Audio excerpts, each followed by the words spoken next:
FM 97.2 right here on your favorite frequency, that is 97.20 on your community favorite frequency 97.2. This is the KYC from 2 to 3 o'clock. The hour of power, y'all. The hour of power, the hour of the young people right here. We are on it. So on it. But firstly, before we do that, let's greet you and respect you. Hey. The Coffee Finlanders out there. Good afternoon. How are you doing? The name is Elias and alongside me is the beautiful Nicole. Doomy Doom, Sunny Suns. How are you this afternoon doing? I'm very well. How I'm are very you this well. afternoon doing? No, it's good. It's good English. It's good. You got hugs. It has left the building, guys. You got hugs. I didn't, but nonetheless, it's all great. It's all great. It is what? 13 minutes after the hour of 2 o'clock, and we're having ample fun in the studio like we're about to have in this hour that has come. But we are honored, most definitely, Indeed we are. by the mayor of JHB, Ndate Herman Mashaba. How are you doing, sir? Hi, good afternoon.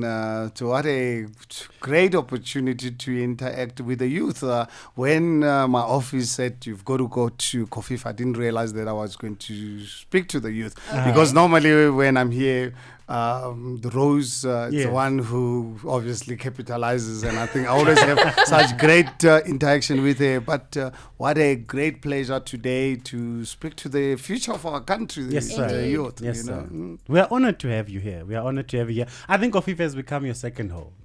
Outside of your office, Claim it and has receive become it. your second. Well, I think you mean so much to the success of this city because, you know, community-based radio stations have to really be part and parcel of society. For us as government, when we engage through this type of platforms because then you talk to the real residents of the city. You're not talking to someone from Nkandla or somewhere like that. I talk to the residents that I have the responsibility to, the ones that I've got to be accountable to. So without any doubt, radio stations like yourselves have got such a critical role to assist us as government to be able to serve our residents. Definitely. And as the mandate is, today you've come here with a mandate because it is not only an idle visit that you will give us, but is always, you know, a concise, a precise visit that you'll come to the studios and grace us with your presence. Today, there is a project that you are launching, very much closer to the community's hearts, very much closer to Joburg City's hearts, and you're about to share it with us. Well, I think we launched this program on Monday, and Coffee FM was also there on Monday in Yeovil. A program called Arisebetsing in Sotumin. Let's work. Let's work. I think when I took over the city, the filth and grime for me was really quite embarrassing. That is why when I was working on the adjustment budget, we immediately put in additional funding to ensure that Pick It Up can provide an extra shift to clean the city. Okay. But then in the process, I realized the way the mindset of our people has been really messed up over the last 20 odd years in particular, where people are totally dependent on government. And I said to myself, no, I need to find ways to get government and communities to work together. Because the role of government is not to prescribe to people what to do, is to find collaborative kind of ways. So I said, who's actually causing all this filth and grime? It's our own residents. So I said, you know what? Let me see if I can involve them to work with us to clean the city. Because when I win this, you can imagine in a year's time, I believe that residents of the city of Johannesburg throughout the entire city will take the responsibility. Every time someone throws a paper in front of you, I want you to be the one to say, look, not in my name. Don't really. Love it.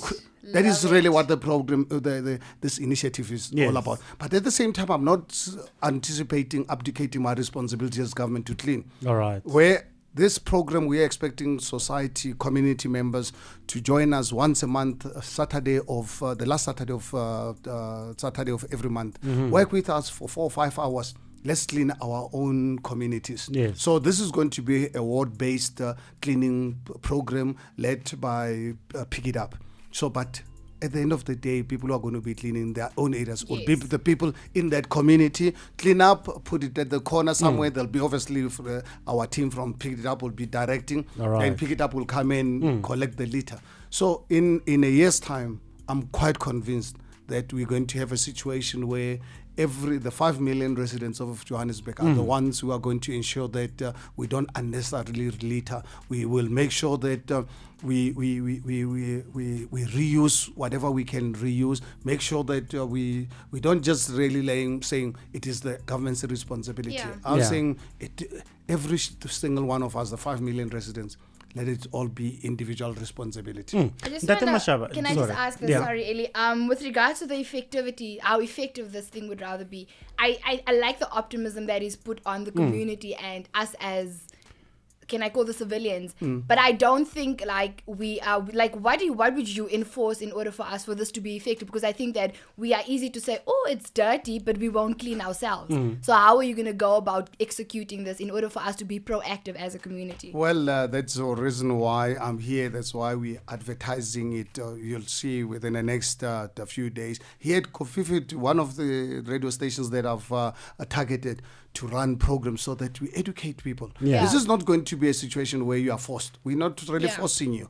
But at the end of the day, if you love your community, you love your neighborhood, Absolutely. I don't think any normal human being will sit on a Saturday when you see your neighbor, your friend, whatever, participating in this. I think it'll be something that will force everyone to participate out of their own will, because we can't force people to come and help assist us to clean their own neighborhood. And we are good people, so we will do this. And fortunately enough, people of this country, people of this city, I have full confidence that. That's why I'm saying I'm giving it a year to really start seeing the impact. And I'm mobilizing senior members of our communities all over. The radio ads that I will run will be run by community members here in the surrounding area, saying, please, let's join the city of Johannesburg to help us lead. And to get real community civic leaders, church leaders, politicians, musicians, and so forth, football players, and sports personalities. Those are the people that I'm mobilizing to ensure that they give us an endorsement. Sure. I'm convinced that within a year, I'm sure we'll turn this around for the communities to take personal responsibility for their own environments. Ndate Mashaba, as many would sit at home and listen to the radio right now, or at work or everywhere, someone would ask themselves, why focus then on cleaning if there is such a lot of other social, things that is happening around? We look at crime, we look at, being the Women's Month, and there's a whole lot of things that is happening. Why then the focus on cleaning rather than let's clean criminals? Let's clean other things instead of my name. It's a very important, very pertinent question to ask. I think as human beings, one thing that we've got to be very careful about is not to try and do everything all at the same time. And then, because you are unable to do everything at the same time, therefore then you give up. No, I'm saying is, for me, one thing that I've learned in my upbringing is to always appreciate what you have right now. All right. And then saying, look, if I've got 10 rands to spend today, but I need 20, I'm not going to commit suicide. So I'm saying is, how can I actually take this 10 rands to help me to get to the 20 rands? Because my ultimate goal is to get to the 20 rands. Yes. But I've got 10 rands now. So I'm saying I'm going to work out a path to get to the 20 rands. But one thing that I've realized, that a lot of people, because they want 20 rands and they've got 10 rands today, they then give up. It's exactly what you're asking me. Yes, absolutely. For us to be able to drive economic activity, investment community all over the world, they're looking for South Africa to be a clean place. So I want to send a message to the investors that Johannesburg is ready for business. All right. We're taking responsibility, not only us as government, even our own communities are aware of the crime in our communities that we are prepared to clean, so that the investors can have confidence in us as human beings. So it's got massive spin-offs. It's not about cleaning. It's about looking at the big picture, giving Johannesburg and South Africa confidence to the world that people of South Africa are prepared to take personal responsibility for their own lives. Got it. So there's more of a philosophical sort of picture behind it, like cleaning out in order to get in the new stuff in any way possible. You can imagine already this news all over. Next week I've got a team leaving to Kigali in Rwanda. what happened is my wife and I, when I was still a capitalist, before I actually thought that one day I'll become a public servant. Yes. Exactly 2 years ago, my wife and I undertook a personal journey to go to Rwanda because this country has always fascinated me the last 20 years. I've read and followed this country's development and look at what happened to this nation in 1994. So I've always had personal interest to follow up how this country is developing. And I look at its economic performance. I mean, it is the fastest growing economy in Africa, growing at 11-12% per annum, obviously from a small base. Yes. But so my wife and I decided, let's go and spend a week and to go and see what magic these people are developing. Yeah. Following up on what we did, my wife and I did 30 years ago. We went to Singapore 30 years ago. Because also being fascinated by what was happening in Singapore. So just over 30 years ago, we went to Singapore, spent over a week there. So these two countries have got such similarities to me. I went to, as I said, visited Singapore more than 30 years ago, and now Rwanda. And I was fascinated. And at the time, I didn't really know that they have this cleaning program. So we landed in Kigali on a Sunday. On the way to our hotel, I look at how clean this place is. Yeah. And then obviously get to the hotel and I engage the people, say, what's happening here? And spend a week, we travel the whole country. Obviously, as much as possible over the 7 nights we were there. And talking to the spirit of the people, how small villages, communities around Rwanda, how they take personal pride in their country, recognizing the difficult history they come from. Definitely. But the Rwandese are saying, you know what? The future is more important to us. Wow. And now all of a sudden, here am I 2 years later, I happen to really be the mayor of this great, amazing city. But unfortunately, I've inherited a city with massive challenges.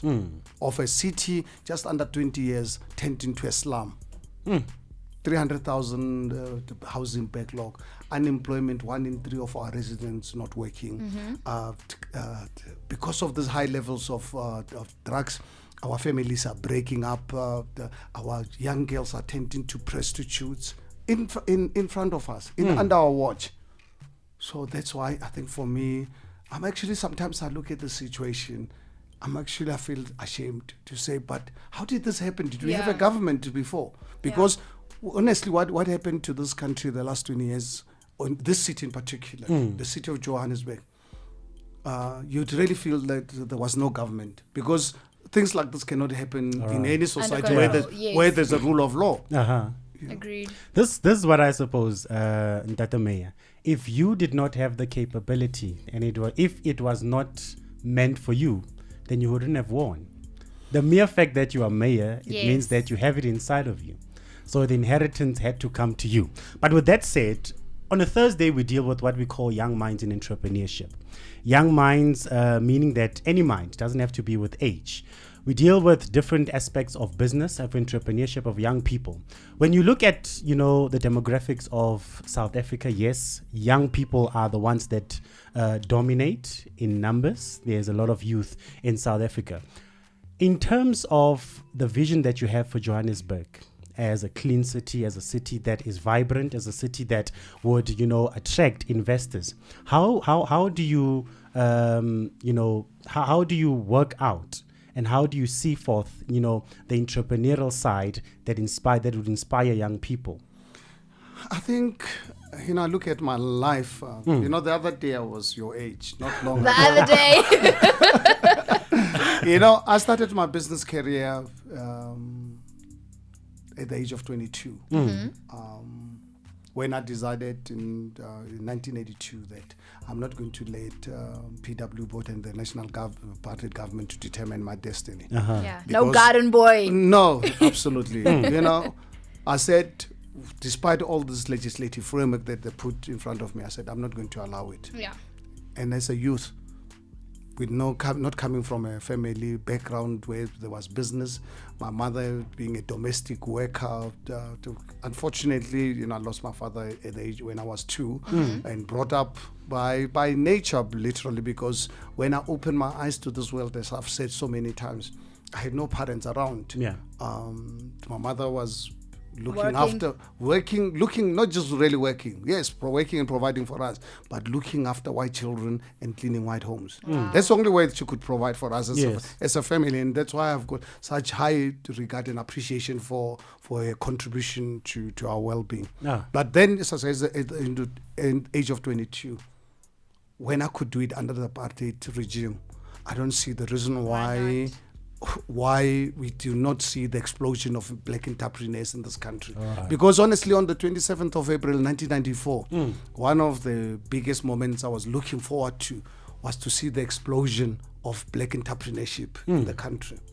But unfortunately, 22, 23 years down the line, what happened? We've dismally failed our youth. Where would you say that the lack come from? That we do not have the drive then to, steer the flag that once was there in the hearts of those that fought for this freedom that we have. Where then did you, as you say, failed the youth of today? Where did that failure come from? The failure, without doubt, came from the national government. The ANC government unfortunately failed our people by creating this impression that our people are not capable of doing anything for themselves unless government it's there for them. That unfortunately created patronage, created deep-rooted corruption, where young entrepreneurs, for them to be able to operate, they had to be politically connected. Yes. Use political route through the ANC Youth League and so forth for you to be able to access opportunities. And that, unfortunately, for me, as far as I'm concerned, really destroyed the spirit of our people. Because if you are not politically connected through ANC corrupt connections, you had no chance. Yes. And that's something that we've got to eradicate as society, that you don't need to know me to be able to access opportunities.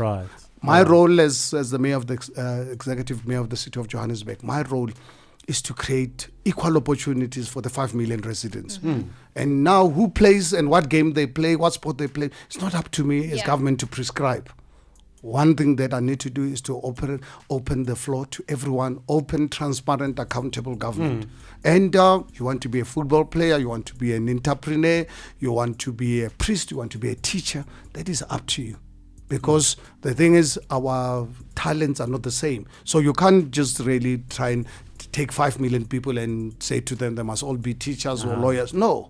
Leave it to society, government create opportunities. But one of the biggest tragedies that the ANC government has created is to deprive our nation of good education. That's, for me, it's one of the biggest tragedies.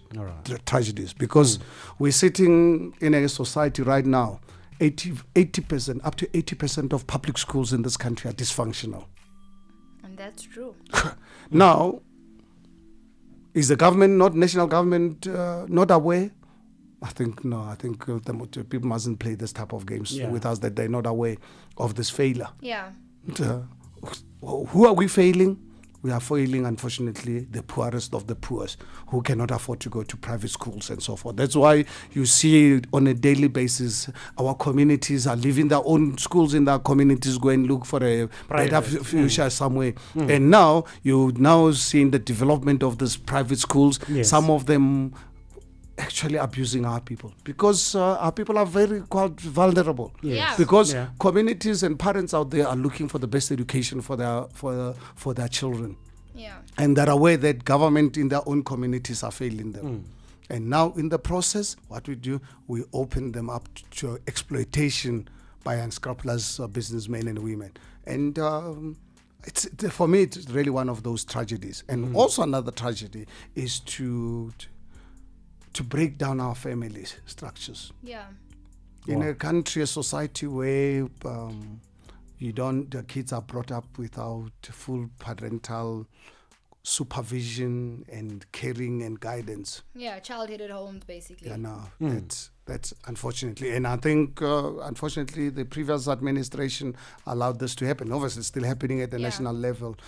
These are the things that, unfortunately, for me, have created the situation where the youth of this country, for me, I believe, have really been failed. But there's hope. I just have a question. I think we're going to go to a music break, but I just want to address, you said something about being transparent. And to my understanding, I think transparency is one of the key elements in a democratic society.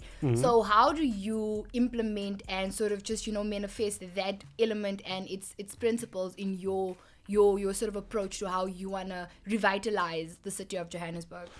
That's why, let me give you a practical example. On the 1st of December last year, when I was addressing the residents about my 100 days in office, I made reference to reclaiming the inner city for our residents. Yeah. And I said, I have criminal elements that I see in our inner city. And I was asked, one of the journalists asked me, what am I going to do about foreign nationals? And I made reference that for me, criminality, it doesn't matter who, whether local or foreign, we don't want criminals in our country. But at the same time, I made reference to the fact that what is actually compounding our problem in this country is all these open borders. South Africa has got the porous borders in the world. And I said, when people come here, where do they go? They come to the city of Johannesburg. Yeah. And now I sit with a national problem. I'm elected by residents of city of Johannesburg to run this city, not to run national government. And I said to the national government, please assist me. The city of Johannesburg cannot afford to have people who are in this country illegally. And remember, I was called names as xenophobic. And for me, it's very important to clarify this matter. Johannesburg, the last 136 years was built at the back of migrants. And we want to continue. I want, the world today is populated by just over 7 billion people. Can you imagine if I can get all of them to visit Johannesburg? Our hotel industry, our tourism industry, I want people to come and invest in the city. Not just South Africans, I want people of the world. But I want, when you come to the country where I live, please come in legally, firstly. And then please, when you're here, respect our laws. We're not a jungle. But these are the things that I'm talking about. That let us talk these issues. Let's not just put our head in the sand and as if they're difficult subjects. They're not difficult subjects, because if we refuse to engage on them, then we must accept the consequences. Absolutely. I agree. We're going to head into a song break, but after that, we're going to speak about why the mayor is here, actually, for the campaign that he launched on Monday. So you guys best stay tuned, because it's really for your interest and for your well-being. It's basically the issue of eradicating people that are not supposed to be in basically like homes. For everyone. So basically what we're going to do, or listen rather, is how he plans to eradicate them and just make service delivery better. How about 25 minutes before the top of the hour, 0714259577. Stay tuned. You tuned.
Minutes before the top of the hour, 3 o'clock, it is Kofifi FM 97.2. The KYC blazing it up from 2 to 3 o'clock. Oh, yes, Nicole, we are blazing. You still good? Yes, I am good. I was just saying, to the mayor that I'm so intrigued by what he has to say, and I personally do believe in it. So let us start cleaning up, guys. We have a message before we get into the crux of the matter. It just says, greetings. I fully agree with Mr. Herman Mashaba. I pick up papers outside my yard all the time, and I sweep. I hate papers in front of my yard and in the street. If we can clean the communities, we will bring back pride and value to our communities. I suppose like you just said, Maya, that each and every one of us won't just sit and look at your own house deteriorate. And if you can do it in your house, you can do it in your street. If you can do it in your street, you can do it in your community. If you can do it in your community, most definitely, you will influence the others to do it in the country as well. Yes. You know what makes people rich, nations rich, is the value of your properties. Yes. Just to start off with. And if you look at the value of properties in the city of Johannesburg the last 20 years, properties have been going down. Why? Because of crime and grime. If you want communities to be rich, make sure that the value of their properties can go up. Charity and now what happens? Home. Because when your property is today valued at 200,000 and a year later it's valued at 250, 400 and so forth, then you are able in future to mortgage this to take your kids to school or to universities or to start businesses and so forth. So, but now in an environment where we've allowed criminal elements to hijack properties, we have gangsters controlling our communities, they destroy our infrastructure.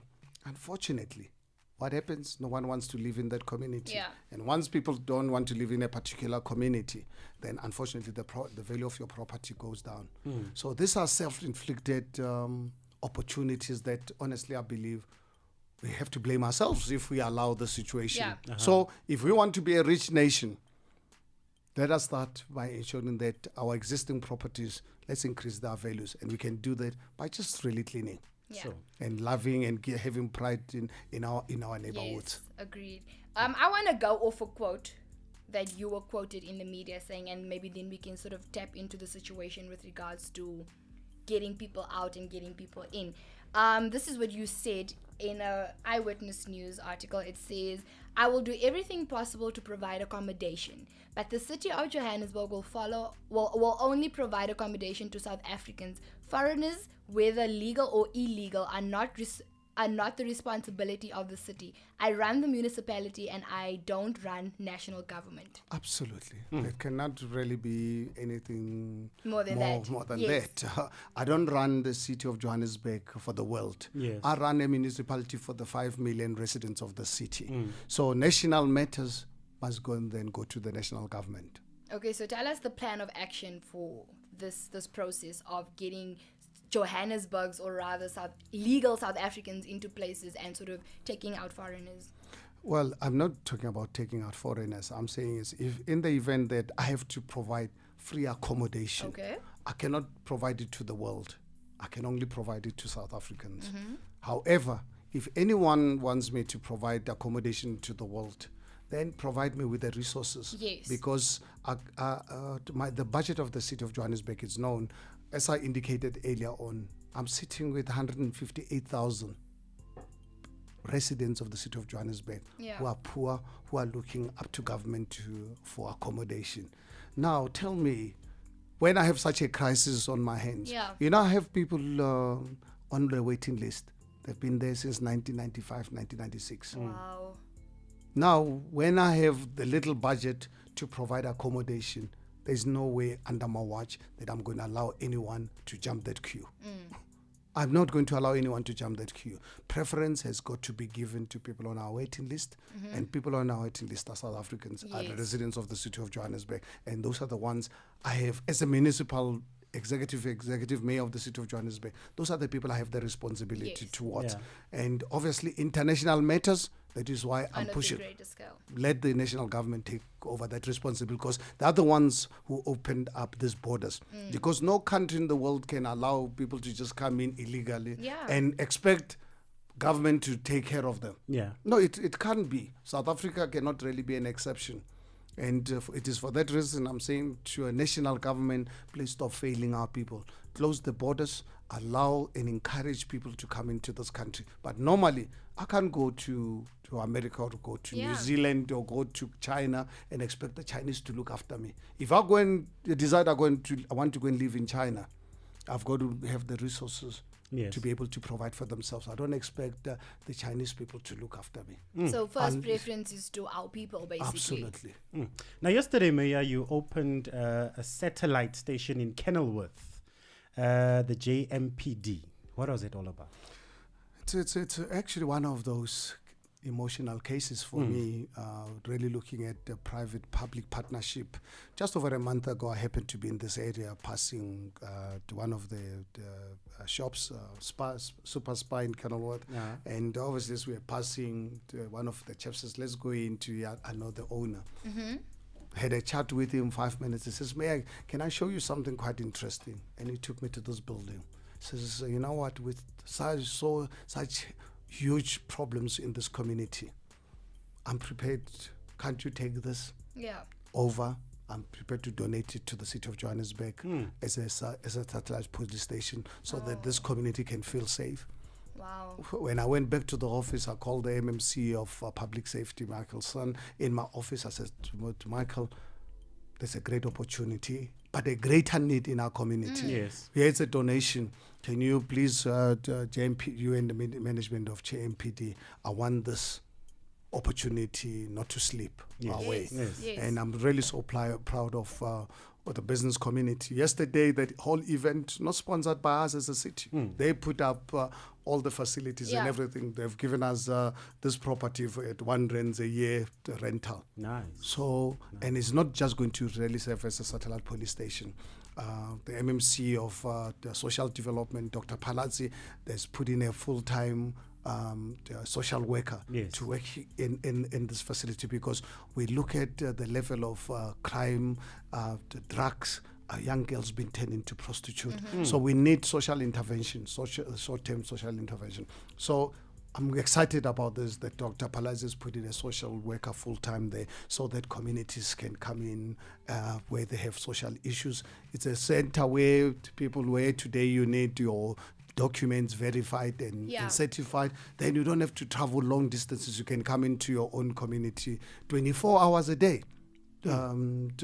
Here's a police station in your community. You know, in all our communities, we have this community policing forums. Now they have a place to meet with JMPD officers so that we can deal with community-based issues.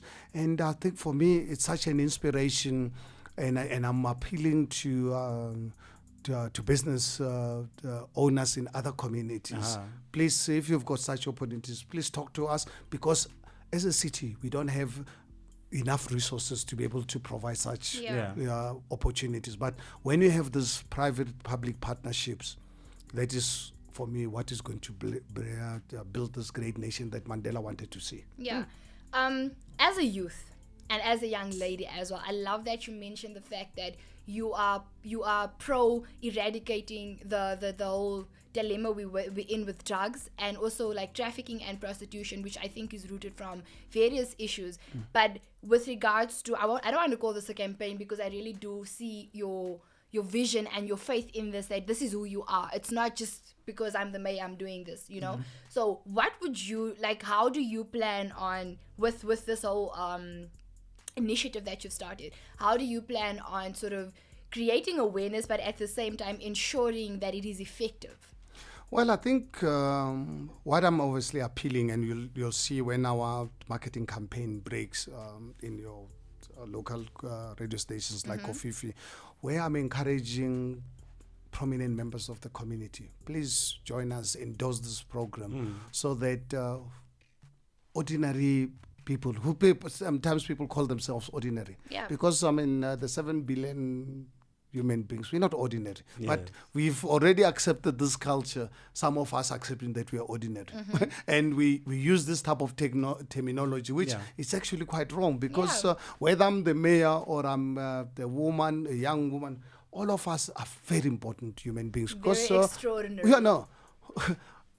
That's what I'm saying is we tend to want to look up to other people for answers. Yeah. But obviously, that's how human beings are, more especially in our country. That's why I'm going to be teaming up with prominent members of successful people in the community. Please inspire the youth. Yes. Please inspire people who believe they are ordinary. Please get out of this comfort zone to think that they're ordinary, that they're special. Come out, join us when we clean. It's only once a month for 4 or 5 hours. Yes. And For your own well-being. And then who's going to benefit out of this? Your own community, your You own are. family. True that. Okay. Now, Maya, before we let you go, it is Women's Month. And I know you always have a message. You always have, something in hindsight in terms of speaking to women out there, particularly young women, particularly young girls that are out there. What can you say to them? You know exactly what I've just said. You know, on around people saying to themselves that they're ordinary citizens. You're not. I think for me, perhaps it's because of my upbringing. I was brought up by women, my mother and my 4 sisters. So I come from that. I was brought up in that environment of being surrounded by special people. My mother and my sisters, and my development is as a result of their intervention. Yeah. So for me, women mean so much to me. It is for that reason, at the age of 22, when I decided I must go into business, I needed stability in my life. Yes. And I got married. Kani Mashava, guys. The beautiful. And then I got married, and I'm so glad here it is. Just over 35 years later, Wow. I'm still married to the same woman. And so women have always played such an important role. And I'm not undermining the role of men. No. Oh, no. Yes. Absolutely. I'm just saying that, please, I've always appealed to women. Please don't underestimate yourself. Yeah. Because here, the mayor of Johannesburg, his mother played such a key role in his life. His sisters played such a key role in his life. My wife played such a key role. Honestly, if I did not take a decision to get married at the age of 22, I would not have made it in business. Wow. So the role that my wife played in my career, enormous. Why enormous? Because I always grew up in an environment as boys, naughty, thinking that womanizing it's the order of the day. If I have to relate that story about our youth, where we thought, for us to be accepted in our community, I have to have 10 girlfriends in one go and so forth. Yeah. I was a victim of that as a youth, and that's what I believed. Having more girlfriends was a way of being accepted. No, just if you wanted to be accepted, was dependent on number of girlfriends you had. But then I realized that Nope. in business, if I want to fail, this is what will lead to my failure. Oh, yes. And then I had this special woman in my life that I respected, and I had to find ways to limit, to make sure that, you know what, one thing for sure that in my life that I've always done and respected, to make sure that I don't unnecessarily disrespect my wife. And that's really what made our marriage, I guess, to survive up to so far. And I plead to you every day, says, please don't leave me, because you can imagine at my age right now, if one day I get home and Connie says, get out of here, where do I begin? So that's why I have to ensure I do everything possible every day of my life to ensure that, please, for as long as both of us are alive, please don't desert me, because I'll have no one to tend to. Yes. Beautiful. So can we say behind every strong man is an even stronger woman holding it down? Miss Connie Mashava, shout out to you. Love you. All right, Mr. Mayor, for those community leaders who would like, to start up this thing and take it as it is being breathed and, as it is being blown into our ears, into our minds, into our hearts, where can they get you? Where can they connect with you if they want to start up these satellite things? Please just bear with us. We will shortly be communicating this, because this is going to be a ward-based cleaning campaign. Yes. Okay. So the team in Pick It Up and and our communication department are putting plans together so that every time we must talk to a community in that particular Yes. So there will be massive communication going out to the various communities and in making sure that we can get the buy-in. So communication, just really watch the space. Yes. Communication will come out long before the end of September. I think the first one, it's either 28th or 30th of September. I've forgotten the actual date. No. But I know it's the last Saturday of September this year. Okay. Will be the first one, and then from there will be the last Saturday of every month. Because I suppose we will also hold it down in terms of being proactive as a community station, as individuals. So we will also have whatever is communicated to us and then just give it to our people as well. Thank you very The much. Honorable Herman Mashaba, thank you so very much for your time. Thank you so much for availing yourself. Thank you for your heart for the community. Bye, Duncan. I think for me, honestly, and truly, and I really mean it, it is it is just one of those interaction, and particularly with the future of the country. Yes. And like to see you, really wish you everything, guys, everything possible for the success in whatever career path that you choose. Please make us proud that one day when I'm 80 or 90 years, then you can bump into you and you remember many years ago I interviewed you. Yes, definitely, most definitely. Thank you so much. Beautiful one. 5 minutes before the top of the hour, we're going to go for a song break.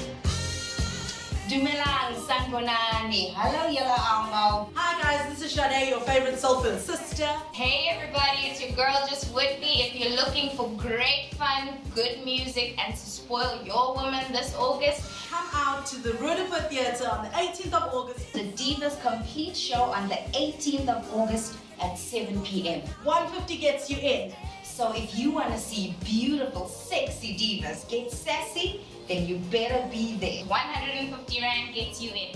Be there or be square.